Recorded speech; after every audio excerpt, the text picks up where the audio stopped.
Là, sur le bois là, c'est un varan, tu vois là. Hein, tu vois, là le bois là. Le bois sec. Ah oui, tu vois, ah oui, je l'ai vu, voilà. je l'ai vu. C'est un varan, tu vois.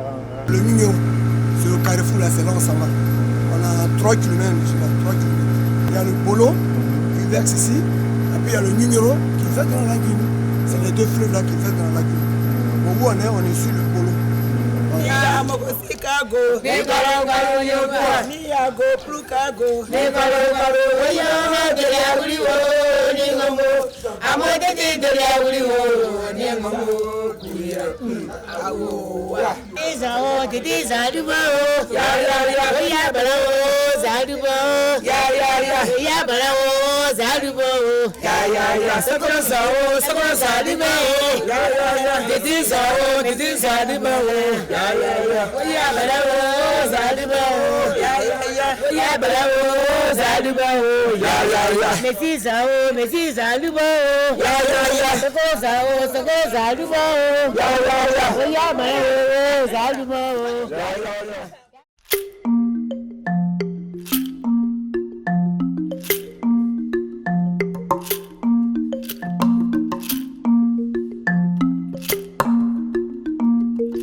Fresco, localité située au sud-ouest de la Côte d'Ivoire, véritable perle pour satisfaire toutes les curiosités touristiques.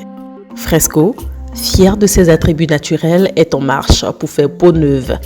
La ville tient jalousement à sauvegarder son patrimoine.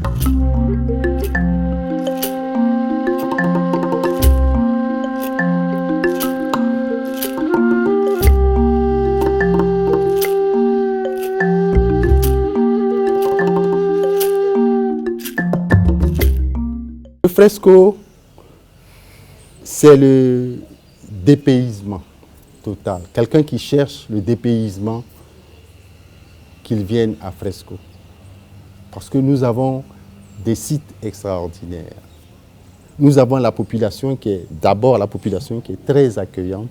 Celui qui veut vraiment se reposer, qui veut vraiment changer d'air et qui veut découvrir certaines merveilles de la nature, qu'il vienne à Fresco. J'en veux pour preuve notre plan lagunaire. Un plan lagunaire à vous couper le souffle. Au-delà de la plage, il y a, au niveau même de ces plans d'eau, il y a les sites de mangroves qu'on trouve de moins en moins en Côte d'Ivoire. Ici, nous avons la chance d'en avoir encore. Il y a une action de l'Université d'Abidjan qui est venue et qui a essayé de régénérer certaines parties de la lagune. Et cette mangrove a commencé à repousser. Cette mangrove est en train de nous permettre de conserver notre, disons, pouvoir alimentaire principal, qui est le poisson.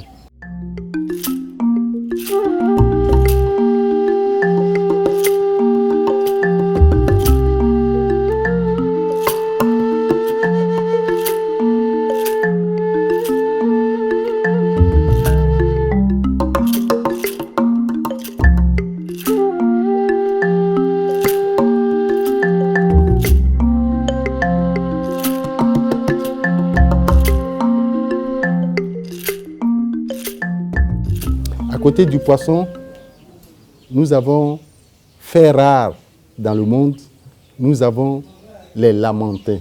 Et les lamantins, c'est une espèce animale qui est en voie de disparition, mais nous en avons encore. Et nous sommes en train de prendre toutes les dispositions pour une protection beaucoup plus efficace. Ensuite, nous avons la falaise. Ce site des falaises est classé jusqu'à présent, et j'espère que ça le sera encore pour longtemps, patrimoine de l'UNESCO. Nous avons aussi, justement par rapport aux falaises, nous avons des fossiles.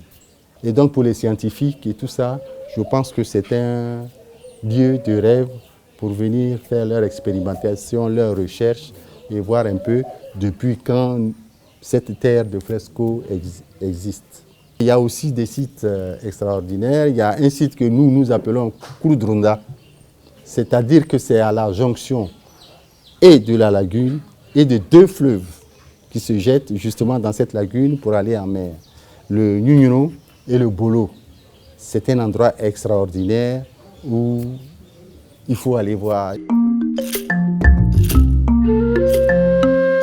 Fresco trouve l'origine de son nom dans le fait que les premiers explorateurs du golfe de Guinée ont été les Portugais, à l'instar des villes de San Pedro et de Sassandra. Sassandra, chef-lieu de la région du Boclé, avec laquelle elle partage des frontières à l'ouest. À l'est, Fresco fait également limite commune avec Grand Laou et au nord avec Divo. Au sud, la ville profite d'une frontière naturelle, le golfe de Guinée. La région de Fresco étant arrosée par de nombreuses rivières et 2 fleuves, le Ñuñoro et le Bolo a à son actif une embouchure spectaculaire.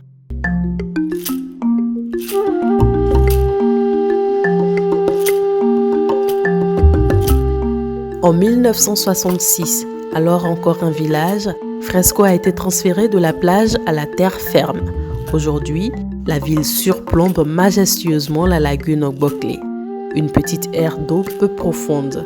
La lagune Boclé est la 4e des 4 lagunes de Côte d'Ivoire. Cette surface lagunaire est reliée à celle de Grand Laou par le canal d'Ouglon. L'espace bénéficie d'ailleurs d'une attention particulière de la part des environnementalistes en raison des menaces continues sur les lamantins et sur la zone de mangrove. Et dans les environs de la ville se situe une presqu'île habitée que par des éléphants, des hippopotames et des singes.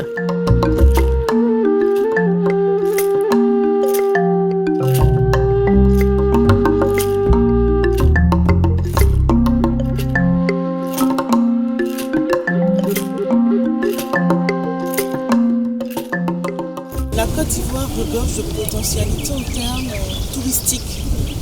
Et c'est aussi une invitation à venir découvrir toute cette richesse. On a tendance à partir à l'étranger quand on est en vacances. Nous, on a décidé de partir à la découverte de la Côte d'Ivoire, de toutes les contrées de la Côte d'Ivoire. Je vous invite à venir à Fresco, à découvrir cette belle contrée. Et en plus, on mange du poisson frais, on mange des fruits de mer, mais à des coûts qui sont très accessibles. En tout cas, venez à Fresco. J'ai découvert Fresco, moi, grâce à une chaîne YouTube qui s'appelle Toubabou TV. Ce qui m'a vraiment marqué aussi en arrivant à Fresco, c'est la grande rue que vous avez principale, qui donne accès à tout. Vous avez les commerces, vous avez des petites boutiques, vous avez le marché, et ça donne vraiment une ambiance, une atmosphère très agréable.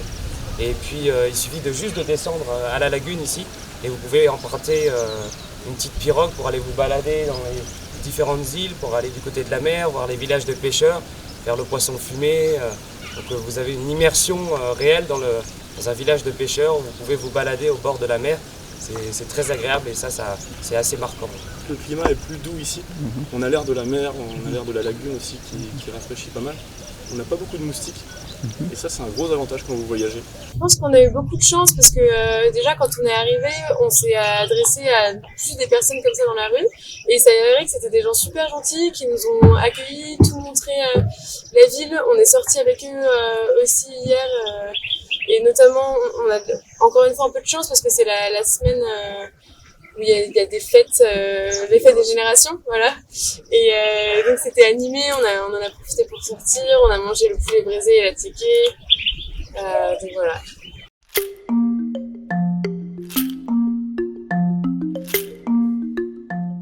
Le relief, reparti en zone forestière et lagunaire, est peu accidenté et présente de nombreux plateaux, des bas-fonds marécageux, des vallées et quelques collines. La région est très séduisante pour ses nombreuses falaises et dont les plus célèbres sont la falaise d'Urobozon et la colline d'Aadidienne.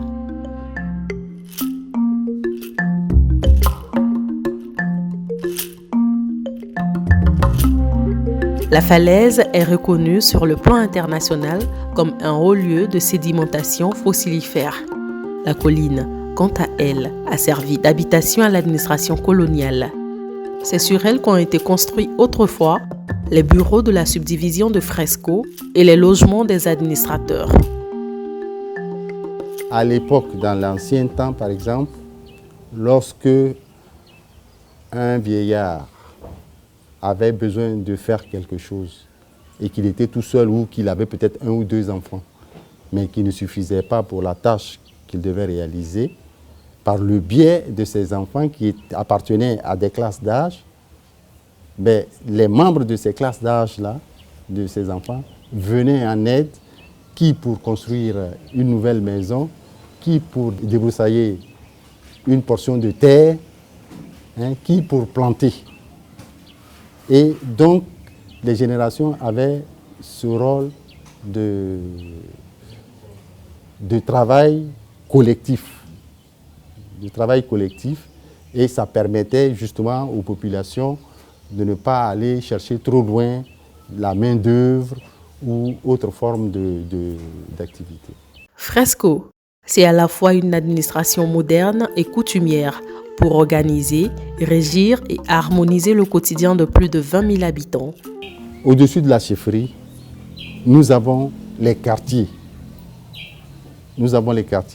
Et en ce moment, nous avons 12 grands quartiers à Fresco. 12 quartiers à la tête desquels il y a des chefs de quartier. Donc, en plus de la chefferie qui est assez restreinte, les chefs de quartier viennent en addition justement à la gestion de la chefferie. C'est par eux, qu'on diffuse toutes les informations qui partent de la chefferie et qui atteignent les cellules familiales de chaque quartier, parce que le chef de quartier, lorsqu'il est informé à la suite des réunions qu'on fait à la chefferie, les chefs de quartier sont donc invités aux réunions et lorsqu'ils sont informés, ils répercutent dans chaque grand quartier à toutes les familles des différents quartiers toutes les informations. Et pareillement, en retour, toutes les informations qui proviennent des familles, tous les problèmes qui proviennent des familles et des quartiers remontent à la chefferie par le biais des chefs de quartier.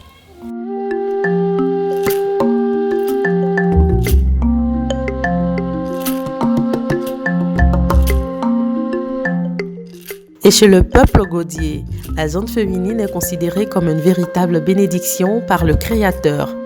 Belles et élégantes, ces créatures savent bien se faire du charme dans les ressources qu'elles ont bien pu s'approprier.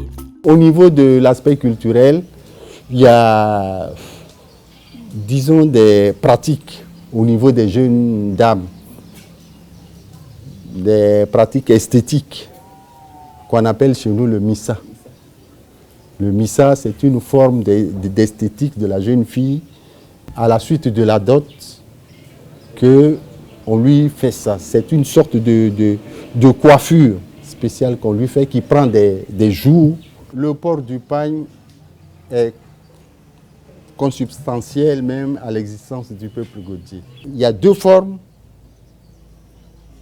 de pagne. Il y a cette forme-là que nous portons en ce moment qui est quelque peu moderne, mais généralement, l'homme de Fresco s'habille avec un pagne. Parce que c'est, disons, un accoutrement qui est commun à toute la région. Depuis Divo, Lakota, Fresco, Yokobwe et tout ça, le raffia. C'est des membranes de raffia qu'on extrait, qu'on fait travailler et qui sont colorés. Et ça donne, après tissage, ça donne ceci. À l'instar des autres pays, c'est notre tenue de luxe.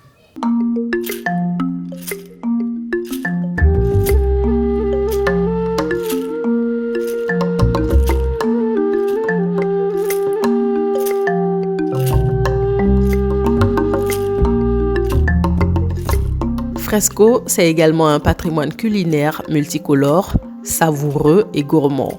Des mets atypiques que seules les femmes gaudies en savent les secrets.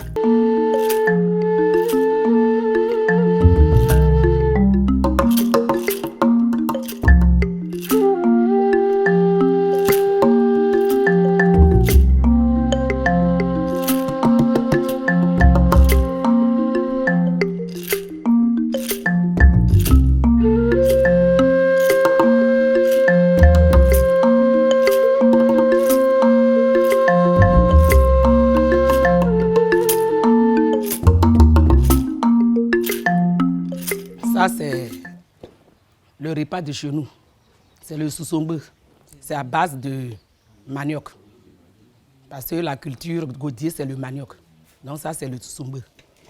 C'est un petit déjeuner. Avant, nos parents, là, ils vivaient de la pêche. Donc, quand le mari est quitté à la pêche, il est venu. À partir de 5 h du matin, il va à la pêche jusqu'à 6 h, 7 h, il est là. Il faut lui présenter un petit déjeuner. Donc, voici le petit déjeuner. Ça se mange avec le coco sec, comme le poisson braisé, en attendant que tu fasses le repas de midi. Ça se prépare avec de l'huile rouge. On met l'huile au feu et avec la pâte de manioc, on mélange avec le sel. Et on fait ça dans l'huile. Ça se mange avec le coco sec. Ça se mange avec le poisson braisé. On peut le manger aussi avec du crabe.